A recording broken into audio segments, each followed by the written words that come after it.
plus the original value of the option. And depending on whether or not it's a very volatile stock, this could actually be more, and you could be better off selling the contract rather than converting it to shares and then selling the shares. But if it has a high dividend payment, it's likely a better option to convert to shares from the option prior to the ex dividend date. Now, some of the things to consider when buying or selling options is that there's a phenomenon called reversion to the mean. That means that there's a tendency for a share price after making big moves, either up or down, to return back to the moving average, whether it be the 250 or 100-day moving average. And over time, that means that you can take advantage of large price swings, especially if they're not justified, and use those as almost like a discount for calls, which are long positions, so that when the option or the share price does return back to its mean or to the average moving average share price after a big price swing, you can either profit from calls if it moves up back up, or puts if it moves back down. And this is something that's a pretty popular thing to do, especially during highly volatile periods of the market, because it allows you for a very quick return on investment, and easily can provide you with very fast returns, enabling you to then redeploy that capital and invest in something else and possibly make a return faster than if you were to buy and hold the equity over time and wait for dividend payments and even possibly see a share price depreciation before it goes back up. And even comparing it to the return on certain shares, it's $478 at $7 share price versus $6,900 dollars in profit at the same share price. The leverage is very obvious, but that doesn't come with an increased risk because you're still risking the same amount of capital, that $225, and that is the most money that you can lose when buying calls.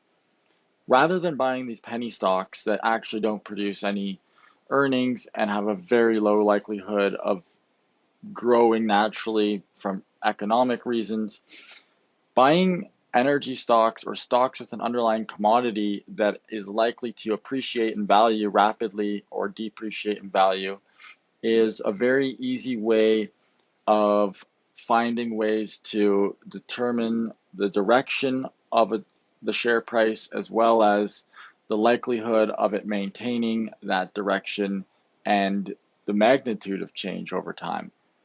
Seeing oil prices go from negative to positive and then dropping and then going back up gives you an idea of how profitable oil companies are, because they determine the value of their company's assets on the balance sheet as well as the potential earning power of the company based on the total value of their barrels of oil equivalent reserves times the price of a barrel of oil. And since oil went from negative prices at this point up to $56, which is a very significant appreciation over a fairly short period of time, which is to be expected as the economy recovers from a virus where it was basically at a standstill, then you can take advantage of the expected return in value to oil by purchasing calls at these incredibly low prices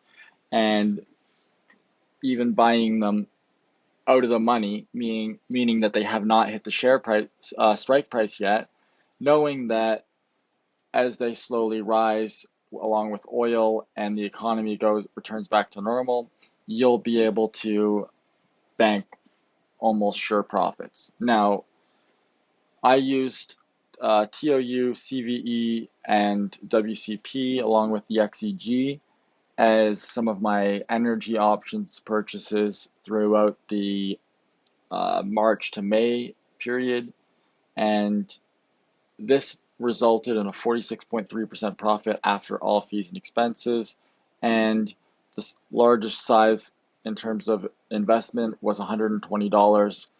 The gains I saw were between $250 to $650, which is absolutely fabulous in terms of return on capital and the time period in which it was invested. So that's not going to be seen using any kind of equity investments, unless you get really lucky on a penny stock. Now, I did have one contract expire worthless, and the cost was $60. It resulted in a net loss of $75, including fees. But if you add up all of them and combine the profits and subtract the losses, it resulted in a very quick $1,100 gain using less than $500 to invest. And this was done under the protection of puts on the XEG, long-term puts that allowed me to earn a profit in the event that prices returned back to end of the world pandemic prices, and we reversed back to the economic decline that was completely unprecedented.